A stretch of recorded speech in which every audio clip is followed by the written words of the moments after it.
Hello, in today's video I will go through a complete explanation of Lewis structures. The video is divided into 4 parts with the timestamps listed in the top comment below.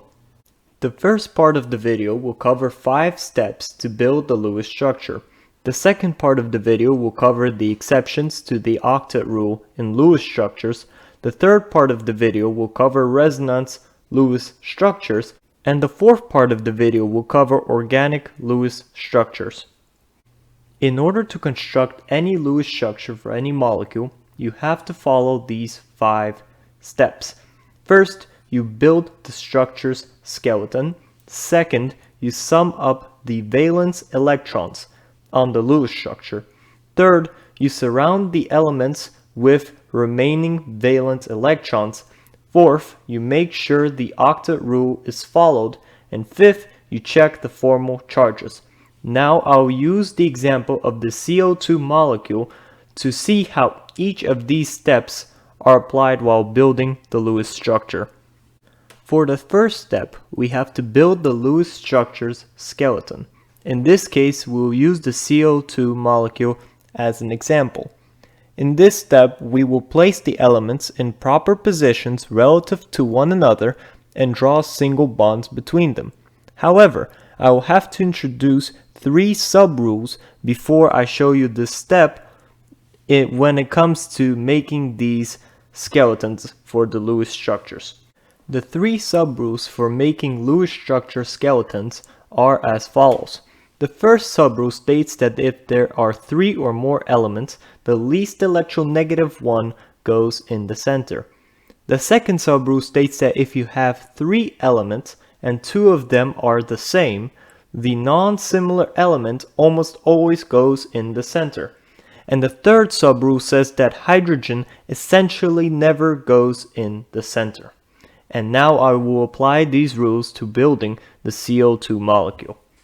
For the CO2 molecule, we can see that we have a carbon atom and 2 oxygen atoms. So, we have to follow these sub-rules when building the Lewis structure skeleton for this molecule. In the first case, it says that if there are 3 or more elements, the least electronegative one goes in the center. So in this case, we have 3 elements. We have 2 oxygens and 1 carbon. So, 1 carbon and 1 oxygen and 1 oxygen. So how do we arrange these elements into a Lewis structure? Well, in this case, carbon is the least electronegative element and oxygens are more electronegative. And this can be seen actually in the periodic table where the trends show that oxygen, since it is to the right of carbon, is more electronegative and therefore it has to go on the outside of the Lewis structure. So our Lewis structure skeleton would look like this. We would have the carbon in the center and the oxygens surrounding the carbon, since they are more electronegative and the least electronegative element goes in the center. This also satisfies the second sub-rule because it states that if we have 3 elements and 2 of them are the same, the non-similar element almost always goes in the center. And in this case, carbon is the non-similar element and oxygens are the same. So this would be our skeleton for this Lewis structure. Now in order to complete this Lewis structure skeleton, we will just have to draw a bond between each oxygen and the carbon. So here we draw 1 bond, and this bond signifies 2 shared electrons, which is drawn like a dash. You can also draw it like this. You can draw it as 2 dots being shared, but I prefer dash because it's much faster than drawing the dots. And then we draw a dash right here, or if you'd prefer to draw 2 dots right here, just to signify that the elements are bonded in this arrangement. Also, it is important to remember that in these types of molecules where there is a central atom and 2 atoms surrounding it, or even several atoms surrounding it, we do not draw a bond in between the surrounding atoms. So these oxygens are not bonded to each other, they're only bonded to the carbon in the center. Do not try to draw a bond between these 2 oxygens, they're only bonded to the carbon in the center. For our second step, we'll have to add up the valence electrons to find the total number of valence electrons for all the atoms in this molecule. So in this case, we'll be referring to the periodic table, which I have right here. And in the periodic table, in order to find the number of valence electrons for carbon, for example, we just have to find the group number of carbon, the main representative group number. So we count it like this. We count this group as 1, group 2, group 3, 4, 5, 6, 7, 8. So in this case, 1, 2, 3, 4, since the carbon atom is part of group 4, it has 4 valence electrons. So we have 4 right here. And then we know that oxygen is part of 1, 2, 3, 4, 5, 6. It's part of group 6. So each of these oxygens has 6 valence electrons. So we add 4 plus 6 plus 6. And we will get a total of 16 valence electrons for this entire molecule. Remember, do not use the atomic number to get the number of valence electrons. The atomic number for neutral atoms only represents the total number of electrons, including the core electrons. Valence electrons are just the outside electrons and are only represented by the group number, the main representative group number in which the element is in. So we can see that the CO2 molecule has a total of 16 valence electrons. In our third step, we're going to surround the elements with the remaining valence electrons. Essentially, the third step is to add electron pairs to the most electronegative elements until their sum of bonded and unbonded electrons is 8 electrons, and then we'll add the remaining electrons to the less electronegative elements.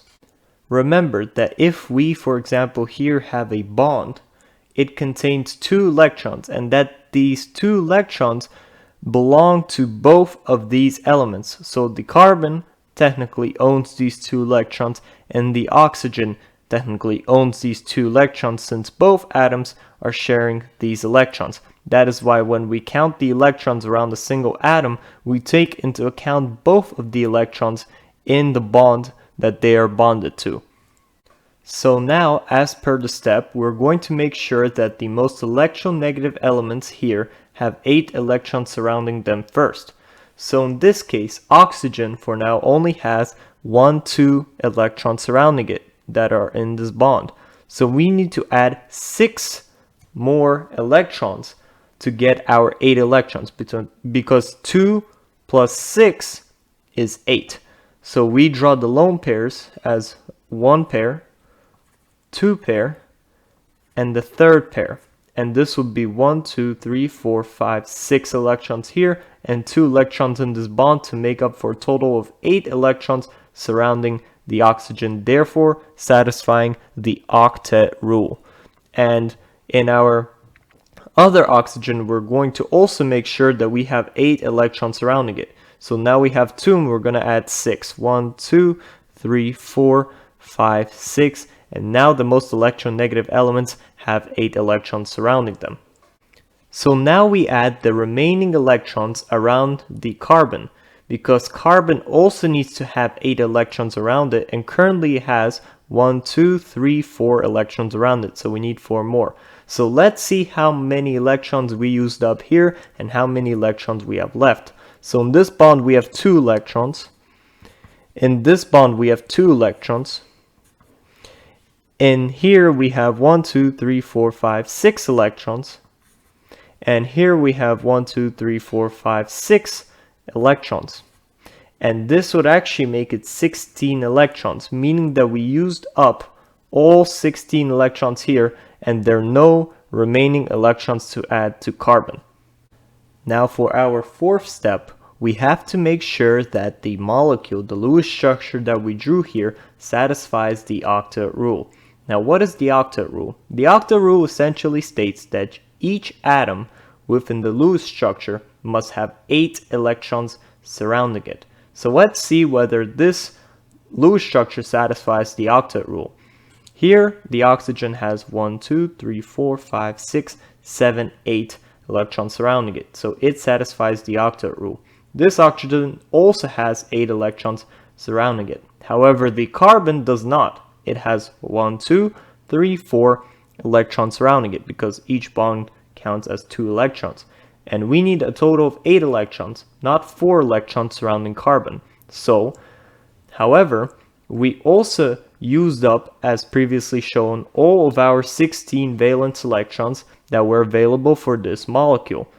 So how do we make up for the difference that carbon has, since carbon already has 4 electrons and it needs 4 more to achieve its 8 electrons, which would satisfy the octet rule? How will we do that? So, in order to do that, we have to use this oxygen, or one of these oxygens, to donate an electron pair into a bond. So the oxygen gives this electron pair and it forms a bond right here with carbon. And this would make carbon have 1, 2, 3, 4, 5, 6 electrons surrounding it, which is not enough because we need 8. So we use the other oxygen to donate another pair of electrons into a bond, which now would make carbon have 8 electrons because carbon has 1, 2, 3, 4, 5, 6, 7, 8 electrons. And now this molecule satisfies the octet rule because this oxygen has 1, 2, 3, 4, 5, 6, 7, 8. And this oxygen has 8 electrons and this carbon has 1, 2, 3, 4, 5, 6, 7, 8 electrons surrounding it. All of the atoms have 8 electrons surrounding them. However, some of you might ask why each oxygen has to have a double bond with carbon. Couldn't we technically also draw the Lewis structure like this, with an oxygen right here, a triple bond between the oxygen and the carbon, and a single bond right here between this oxygen, and then fill it up like this? In this case, technically, we also have 1, 2, 3, 4, 5, 6, 7, 8, 9, 10, 11, 12, 13, 14, 15, 16 valence electrons. And each atom in this case satisfies the octet rule because 1, 2, 3, 4, 5, 6, 7, 8 for this oxygen, 1, 2, 3, 4, 5, 6, 7, 8 for this carbon, and 1, 2, 3, 4, 5, 6, 7, 8 for this oxygen. What makes this structure more correct than this structure? And this is where we go on to our 5th step, our last step, where we will see why this structure is more correct than this structure. So when you find yourself in a conflict on which structure to choose, like in this example, you go on to step 5. And in step 5, we will check the formal charges on each atom in this Lewis structure to determine which Lewis structure is correct. So for each of these atoms, we have to calculate the formal charge it has. And then there are certain rules which tell us whether the formal charges resemble this as a correct configuration or this as a correct configuration. In order to calculate the formal charge, we have to see them in the following way. Formal charges tell one how the number of electrons surrounding an element has changed when it bonded. So what do I mean by this? Originally, before it bonded, this oxygen had 6 valence electrons, because we know that on the periodic table it is shown that the oxygen has 6 valence electrons. So how do we know how many electrons it has here? Well, technically, originally, we counted that it had 1, 2, 3, 4, 5, 6, 7, 8 electrons. But for the formal charge, we count differently. Instead of counting this bond, each of these bonds, as 2 shared pairs of electrons, we count it as if one of these electrons in the shared pair belonged to oxygen and one belonged to carbon. So in the case of formal charges, we count the bond as a single electron belonging to oxygen when calculating oxygen's formal charge. So in this case, oxygen would have 1, 2, 3, 4, 5, 6 electrons, because each bond for the formal charges counts only once. Not twice, but once. Only for the formal charges. So 1, 2, 3, 4, 5, 6 electrons. And since oxygen here has 6 electrons, and the oxygen here also, the original oxygen had 6 electrons, our difference in electrons is 0. So our difference in charge is 0. So the formal charge for this oxygen would be 0. And for carbon, the formal charge would be, we know that carbon originally had 4 valence electrons as shown in the periodic table, and in this case it has 1, 2, 3, 4 electrons around it when we are calculating the formal charge. So again, since it has 4 electrons and this has 4 electrons, the change in charge is 0. And the same applies to this oxygen. Since this oxygen is the same as this oxygen, it also has a formal charge of 0. Now for this Lewis structure, we again look at this oxygen and we calculate the formal charge for it. So in this case, the oxygen has 1, 2, 3, 4, 5, 6, 7 electrons.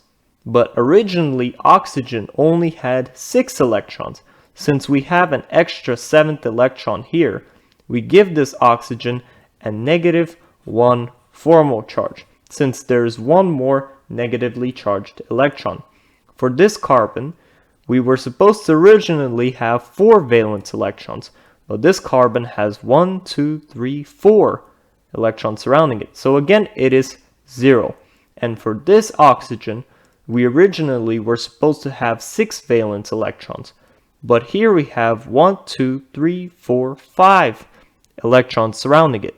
So, since there's one less electron, we give this oxygen a +1 formal charge because it has one less negative electron. I would like to emphasize one more time that for the formal charge, we count each bond as if it was one electron belonging to one of these elements. So for oxygen, this bond would be only 1 electron, 2 electrons, and then we would count the outside lone pairs as 1, 2, 3, 4 extra electrons. So 1, 2, 3, 4, 5, 6 electrons surrounding it. We do not count it like we counted for the octet rule, where each bond counts as 2 electrons. It will not be like this, 1, 2, 3, 4, 5, 6, 7, 8. Instead, for formal charges, we count it 1, 2, 3, 4, 5, 6. Now, in order to determine which of these Lewis structures is correct based on formal charges, we have to follow several rules for formal charges. The first rule states that the formal charges have to add up to the total charge of the molecule. For example, we know that the CO2 molecule has no net charge. It doesn't have like a 2- up here, it's just a net charge of 0. It is a neutral molecule. So the formal charges for both of these have to add up to 0. So in this case, the formal charges 0 plus 0 plus 0 equals 0. So this matches the first rule and follows it. The second structure here has formal charges +1 plus 0 plus -1, which also adds up to 0. So this structure also follows the first rule. For the second rule states that the structure with formal charges closest to 0 is favored. So in this case, all of the formal charges are 0. So this is definitely a good structure. 0, 0, 0. And in this case, the formal charges are not exactly 0. Here it's +1, here it's 0, and here's -1. So this structure has formal charges which are closer to 0 and is therefore the correct structure. It is the favored structure. And the third rule states that the structure with the more negative charge on the more electronegative element is favored. This rule is used in other cases. This rule is only used when neither of the structures can have formal charges of 0, like here, absolutely 0.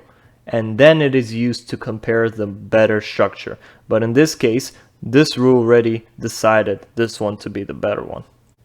Now let's say you're trying to draw the Lewis structure for SF6.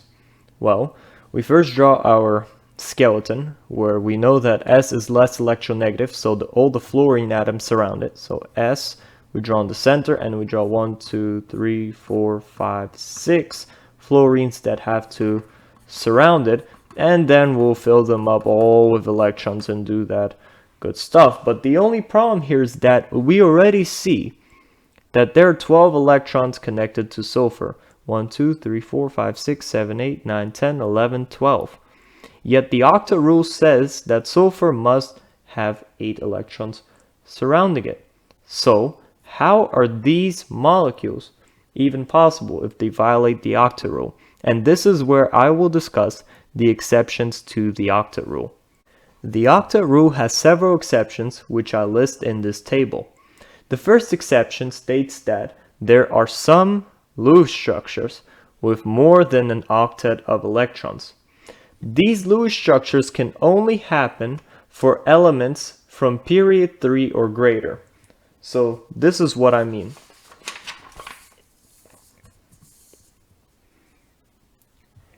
If the central atom in this Lewis structure belongs to an element from period 1, 2, 3, so period 3 or greater, then this atom can have more than 8 electrons surrounding it and does not have to follow the Octet rule. If, for example, the central atom in this case was N, nitrogen, this Lewis structure would not have been possible because it always has to follow the Octet rule. However, for these elements and the ones below them, these and the ones below, they can have more than 8 electrons surrounding them, therefore making these configurations possible. Now, why is it that these elements from period 3 and below can have more than 8 electrons surrounding them and not these elements? Well, this is because in these elements and greater, they have d orbitals, the d subshell, that is available to be filled up. So basically, we know that these elements right here have d subshells that are filled or partially filled. However, these elements are already so close to these elements in terms of their atomic number and the number of electrons they already have, that some of their outer electrons, when they're bonded, can actually be in these d subshells, therefore allowing these to have expanded outer shells, essentially. So, for example, sulfur, when fluorine adds some electrons to it or shares some electrons to it, it can have more than 8 electrons. It can have one more electron, then it can have another electron to get a total of 8. And then it can have another electron right here, more electrons right here, from like this close nearby d subshell. Now, why is that? I won't get too in-depth about this, but that is due to energetic favorability. So it would be more energetically stable if sulfur expanded its octet and took in extra electrons in order to form a more stable bond. So the trade-off is greater, and that is why sulfur and these elements and the ones below can form expanded octets. It's because it's simply energetically favorable. The second exception states that there can be elements with less than an octet of electrons. So elements from the upper periods can have less than 8 valence electrons when bonded. For example,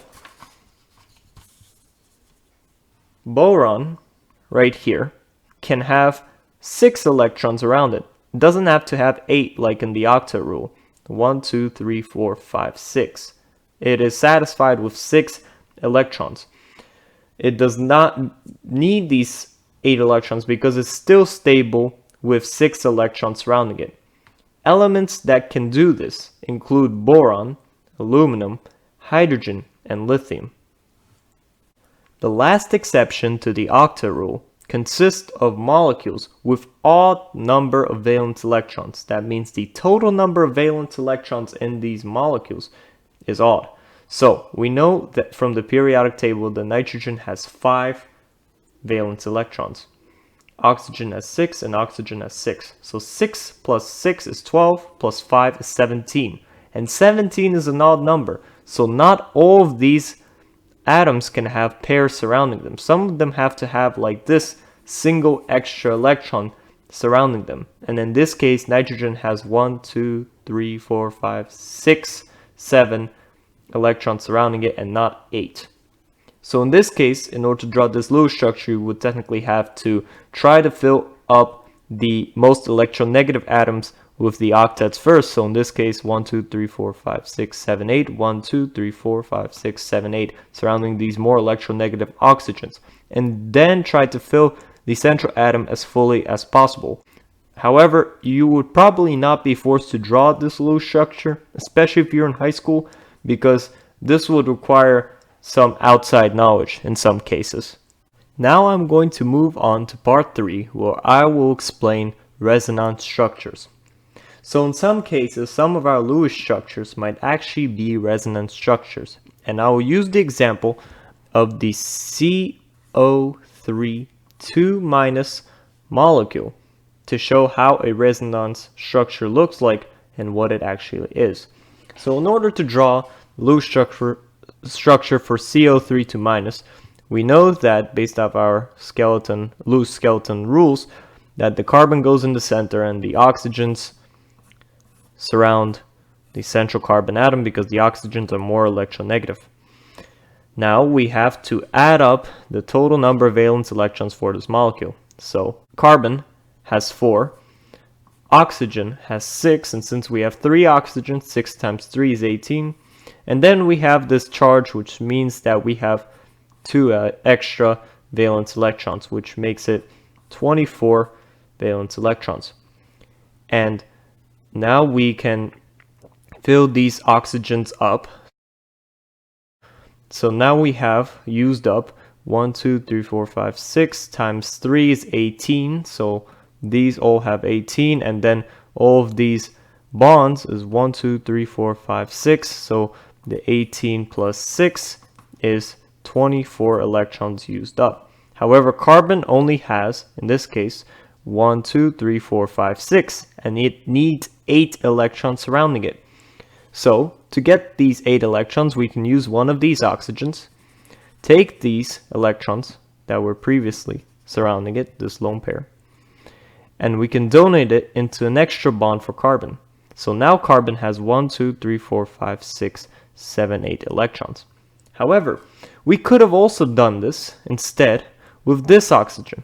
We could have just as easily erased this double bond right here. Don't need it. So now it's a single bond, and add these electrons back to this oxygen and take these electrons off this oxygen and add them right here. And this will be perfectly fine because carbon still has 1, 2, 3, 4, 5, 6, 7, 8 electrons. And this could have also been done with this oxygen. So we add this because all of these oxygens surrounding the carbon are essentially the same. So we could have done it with any of these 3 oxygens. We could have used the oxygen's pair of electrons to create an extra double bond. However, scientific evidence shows that the actual Lewis structure for CO3 2-, the actual molecular structure for CO3 2-, is a blend in between all 3 possible structures for CO3 2-. So which of these 3 structures is correct? Which of these? Is it the double bond supposed to be right here, or right here? Well, the answer actually is that all 3 are technically wrong. The actual structure for this molecule, based on evidence, is actually a blend between all of these 3. What actually happens is the following. For example, if we drew the double bond right here, This second bond is actually, based on experimental evidence, distributed around these 3 domain sites. So in reality, the Lewis structure looks something like this. This would be the actual Lewis structure. We can see that this bond right here got distributed all across, and we represent this distributed bond as a dashed line on the side. So it got distributed here and here into like 3 places. It's like this 1/3 of a bond, an extra bond added to each one. So we have 1 bond plus 1/3, 1 1/3 bonds in between each one. And we just draw each one as if, each oxygen as if they were bonded to a double bond. Another way to draw this bond getting distributed, is like this.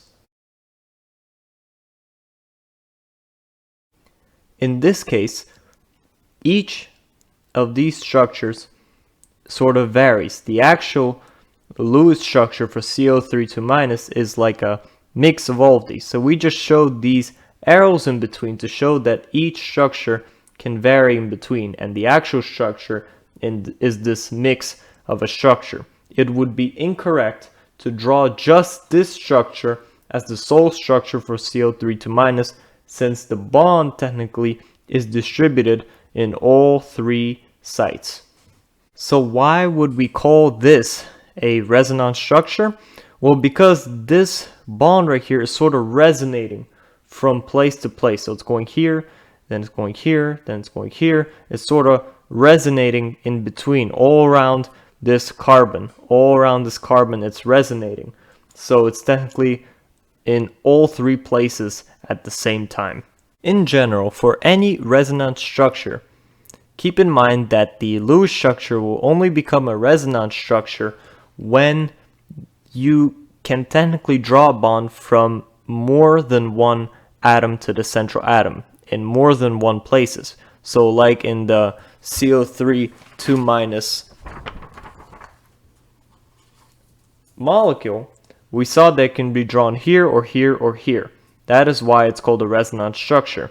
So when you're experiencing this conundrum in 2 or more of these atoms connecting to a central atom, to which one to bond this double bond to, that would be a resonance structure because it's technically both.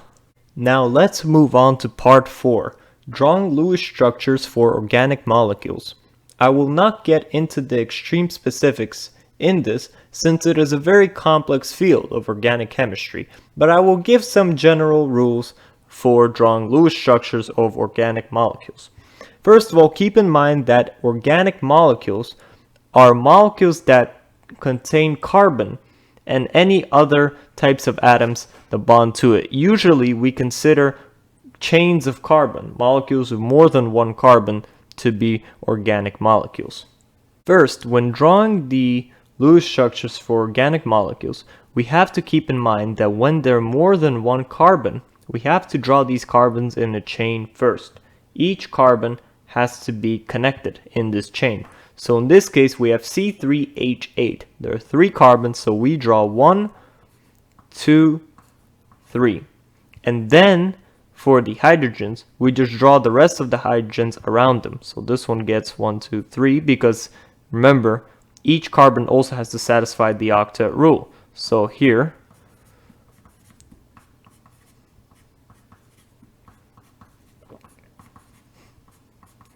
I drew all of these 1, 2, 3, 4, 5, 6, 7, 8 hydrogens around them, and each carbon has 1, 2, 3, 4, 5, 6, 7, 8 electrons surrounding them.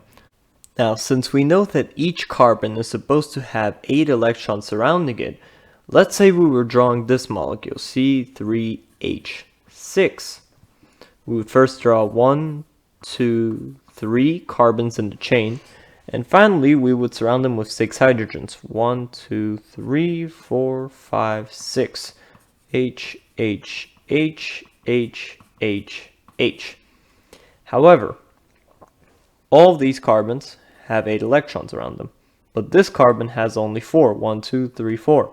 So how do we get it to have 8 electrons around it? Well, in our typical manner, we would first draw a double bond between this carbon and this carbon. However, now this carbon has 1, 2, 3, 4, 5, 6, 7, 8, 9, 10 electrons.